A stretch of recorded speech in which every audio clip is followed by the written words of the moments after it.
Hello and welcome to another episode of How to Write a Song, where we're going to continue our little pop ballad. Now, you're probably wondering what this beauty is doing here, but I was told there's not enough puppies in my videos. And she's not a puppy anymore, but she's still cute, just look at her. And I'm going to stop her torment now. Right, so having that out of the way, let's start by listening to what we have so far in our little pop ballad.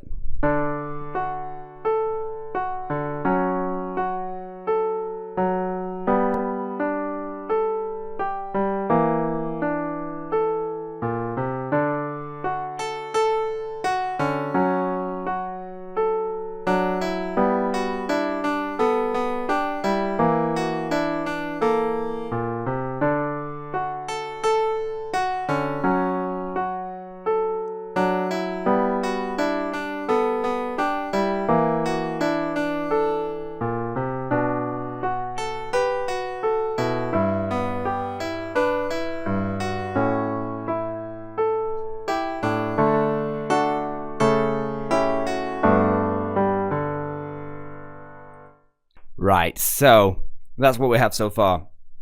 Voice.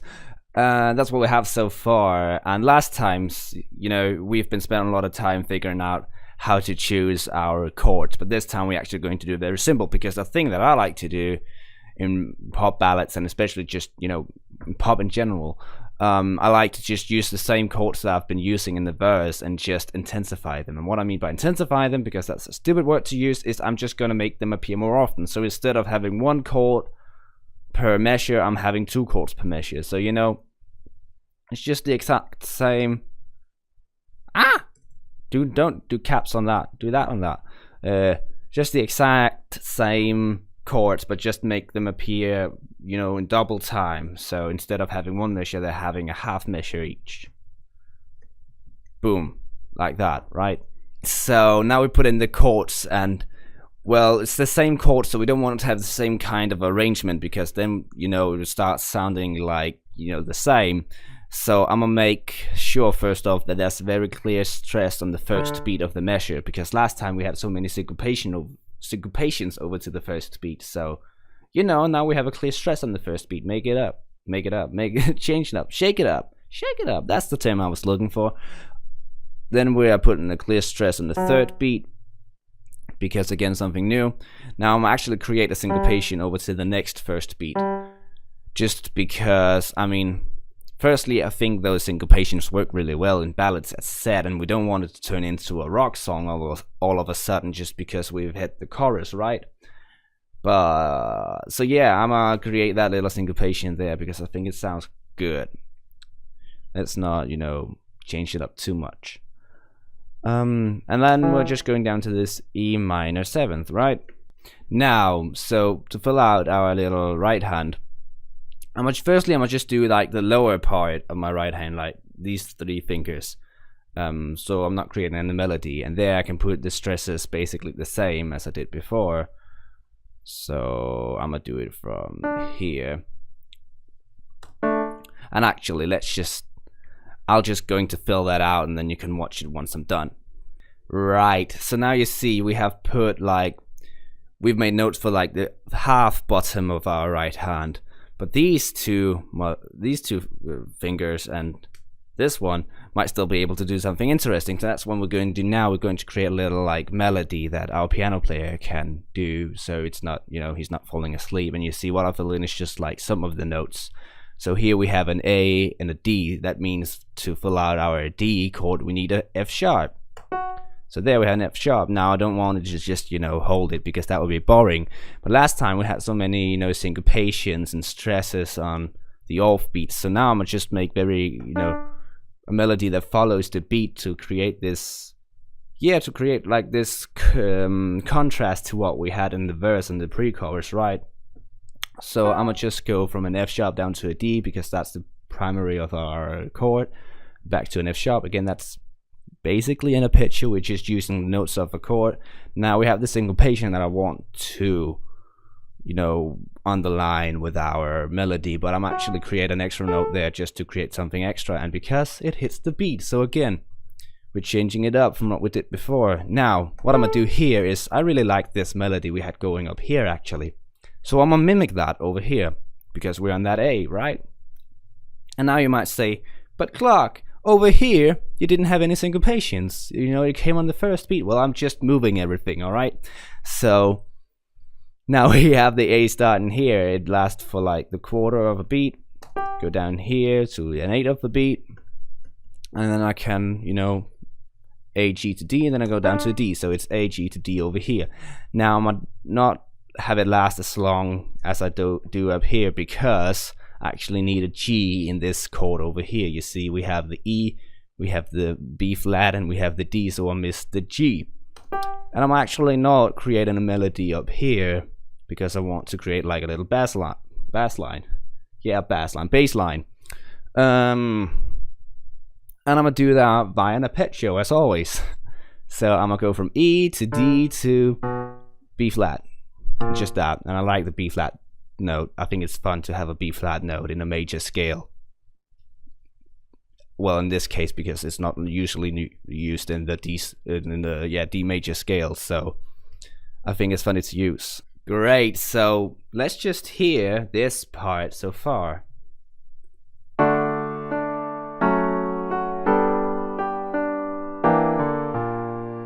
Yeah, I like that. I like the bass line, that fish line, that bass line. Largemouth bass. I don't know why I keep screwing up that word. Now what I'm gonna do is I'm gonna take these two measures and just copy them. And I'm gonna copy them so they're there 3 times in total, right? The original 2 copies. And I'm going to do something funny at the end, but you're going to see it later. Right now I'm just gonna keep it like this, and we're going to do a melody. Now I want to have stresses on, you know, the first beat, as I said earlier, and I'm gonna just choose this F sharp because we come from the F sharp up here, and that makes it easier to just hit the same note again, and it's the same top note of the piano, making it very easy to hit. And we started with an A before, and we don't want to do that again. I know, you know, in the verse we started with the A because it was the empty interval. This is not an empty interval, but I think in the chorus you can allow to choose like a gendered interval to start on, because, well, I mean, the chorus is more gendered somehow, and that's a bad description, but hopefully you get at what I'm saying. You wanted to make it more interesting, and gendered becomes more interesting. That was the reason we didn't really want it in the verse, but here we can allow ourselves to do it. But I'm actually create a little pickup, and that's just because I think we have a bit too much space up here, and I think it's going to ease like the singer to get into the new note, right? So I'm gonna take that, and then I'm gonna go up to an A. Again, I'm making a making a clear stress on this. I want a clear stress on this speed, not as big as a stress as I have on 1 and 2, 3. But you know, follow the beat, right? So I'm gonna do that, but actually I'm gonna change it up already here and create a syncopation with a G. And that's not really a note in our F sharp minor, but I think we're going to make it work like a passing note, right? So we'll create a syncopation again because we don't want to create too much contrast with our, you know, with the rest of our song. We've already like established a stress on the 3 in the arrangement, so maybe it works well to have our melody do the syncopation. And we're just using this G as a passing note because we go from an A, which fits in our F sharp minor. I know this is more, you know, linked to our D up here, but we go from that A through a G down to an F sharp, which is definitely a part of our F sharp minor chord. So just, you know, this G is just like passing through. It's just a stop on the bus from A to F sharp, right? So now we have this syncopation. I want to support that in my melody, and actually what I think I'm gonna do is I'm gonna just repeat the melody that I have going here in my piano in what the singer sings, because then I enforce that melody and, you know, make it something, or make it more likely to be something that's stuck in your brain, right? And actually I think I'm just going to keep that as our melody for like the verse, so I'm gonna just go off camera for a moment and copy that into the next 2 measures, or next 4 measures actually. And just before I do that, just to stop myself, let's actually hear what we've been doing so far. So I'm gonna start it up here just to get that syncopation.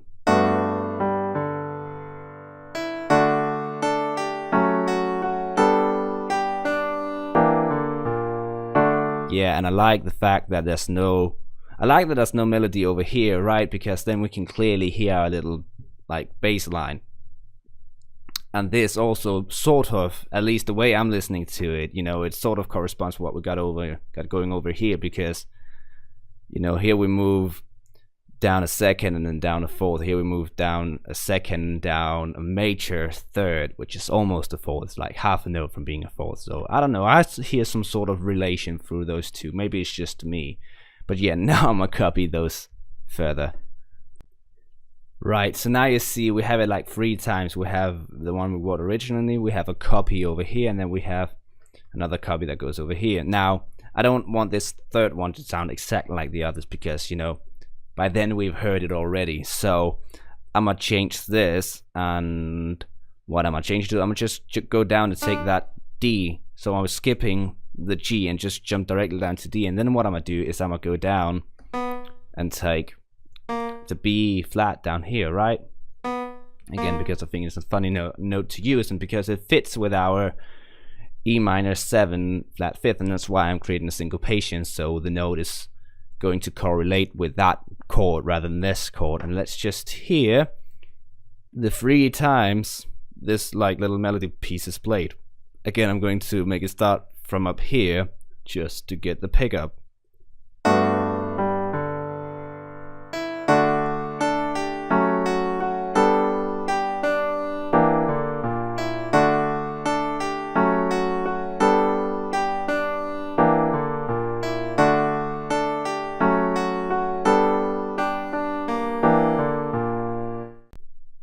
Now we get into that funny part, because, you know, that I talked about earlier, because what I'm gonna do now, as you see I went back here, is because I'm gonna actually just take and copy this.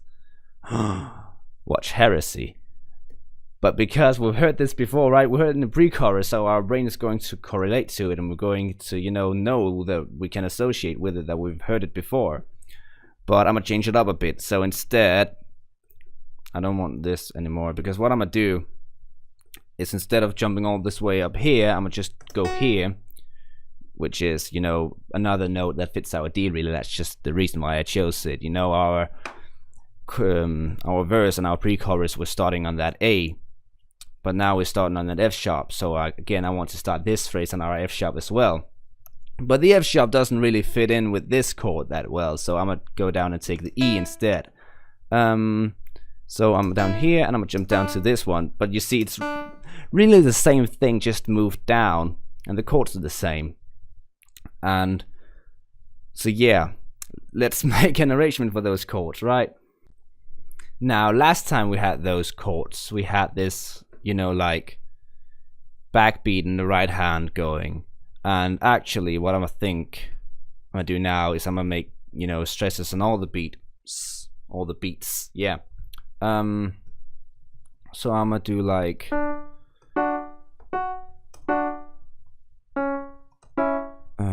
make it like this. Just, you see, I'm just filling out right now the top of my right hand, playing all the notes. And really what I'm gonna do is actually, if you look at like these notes down here and up here, you see that my piano is really just following my melody and creating like a parallel third. You see there's a third in relation between these two, and they keep moving, you know, the same. Then both move down a second, then they both keep the same note, and then they both move down a second. That's parallel thirds, 2 thirds that move in parallels. Now this is only really, you know, the top of my right hand playing this. So I'm gonna go in and I'm gonna just, with the bottom, with my thumb really, I'm going to make, you know, the clear stresses on the first beat and on the third beat, and then I'm going to support the syncopation. And actually what I'm gonna do is, you know, for this matter, for the sake of keeping it, you know, easy for our pianist to play, I'm going to continue the, lower part of my right hand down here. And I'm gonna go from A. I'm gonna copy this melody over here, right? So I'm going from A to G down to a D, F, E, D, that's here. Now all we need is that bass line. And again, I just want to make clear stresses on like the D, which is here. The D, I mean on the first beat and on the third beat, and then create a syncopation. But actually what I'm gonna do is I'm gonna put in this little pickup, and that's just because if we only like follow the beat, it becomes a bit boring. So I'm creating like a little pickup that goes off beat just to create something interesting, because nothing of the rest is interesting. Hopefully you get what I mean. The other thing is interesting as well, but to contrast ourselves, create a little pickup. Now we need a G, down to a G, which is down here, and I'm just keeping it. Yeah, great. So let's hear how it sounds, what we got so far. Again, when we started from here to get the pickup. Let's go.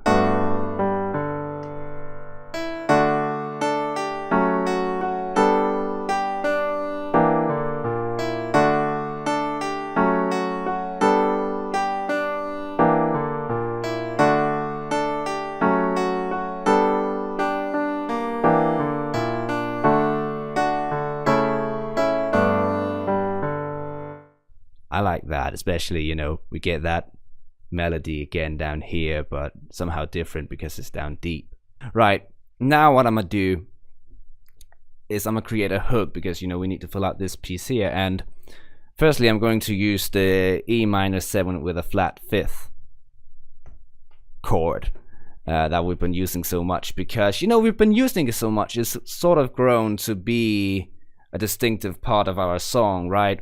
And actually what I think I'm gonna do is, we have this melody, this bass line actually, that goes from an E to a D to a B flat, just as over here. And I'm gonna use that to create a hook line actually.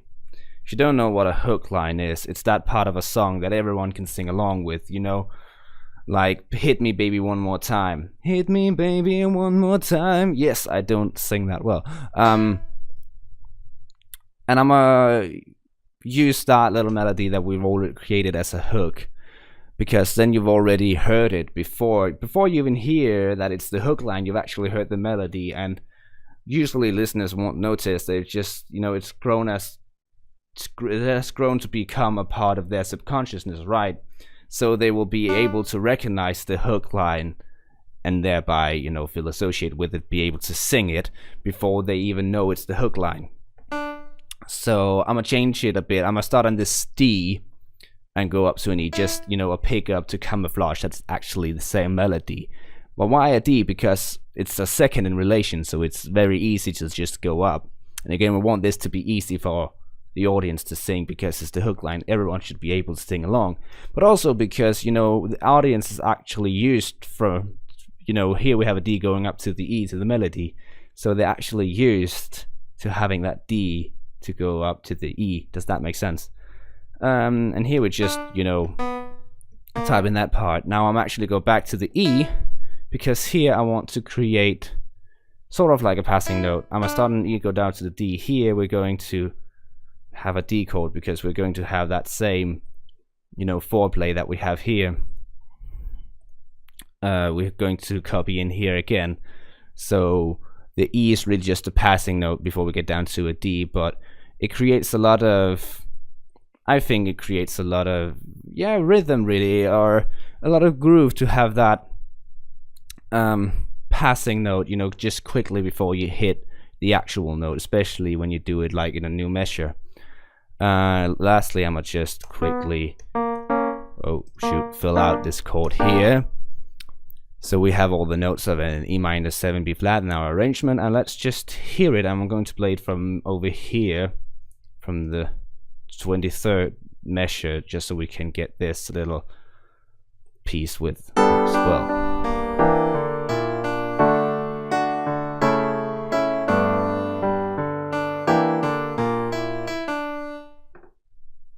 I like that, and I like how the bass supports that bit there. I like that. I think we can work with that.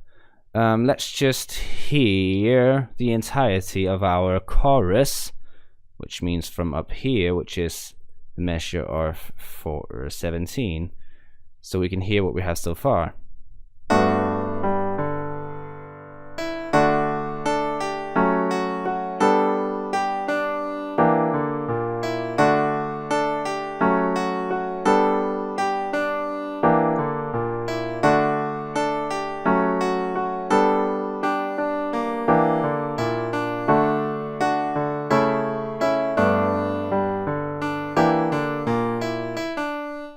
Now all we need are lyrics.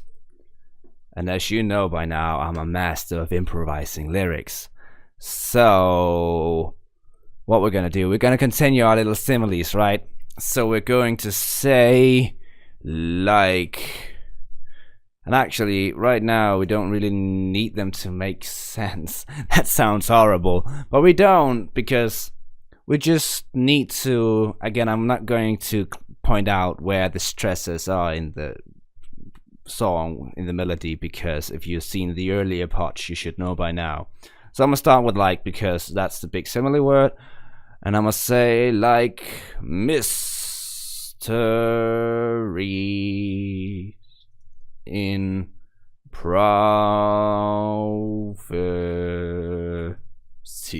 That rhymes. Mysteries, prophecies.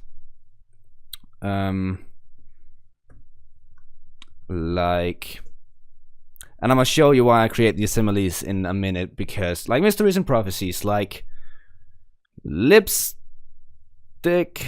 stains on vanities, because that's a feeling I can relate to, I suppose. Like unicorns in fantasies. We fit, right? So we had these, you know, examples of mysteries and prophecies, lipstick stains and vanities, unicorns and fantasies. It's all like pairings of, you know, things that go together, and then we say we fit. So all of these things, they fit together, they stick together like the two lovers stick together. How romantic. So let's just, yeah, we fit like similes, I suppose. But that's not a good word to sing. So I'm gonna create rage. I'm gonna say metaphors, because people know what a metaphor is. They might not necessarily know what a simile is. If you know what a simile is, you will be angry at this point, because I've not used a single metaphor in this song. I've actually only created similes. So sorry if you're one of those persons. Sorry. But think of the audience that I've just undermined to being stupid and don't know what a simile is. So sorry to you, audience. Right. And lastly, we need our hook line. Now this needs to be something cool. Something good, like something that fits together, something inseparable, like cat, yeah, like cat hair on my sweater, because those are infuriating. So I think that's our song. Let's just hear it in its entirety.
And that was it for this episode, really. That's the chorus. Next time we're going to look at the bridge, which is actually going to be the last thing that we're looking at. Then I'm going to write the lyrics for the second verse and just do a lot of stuff behind the scenes. But yes, I hope you liked the video. If you did, make sure to subscribe so you can follow us along as I write the song through, and comment if you have any questions that you want answers to. And goodbye.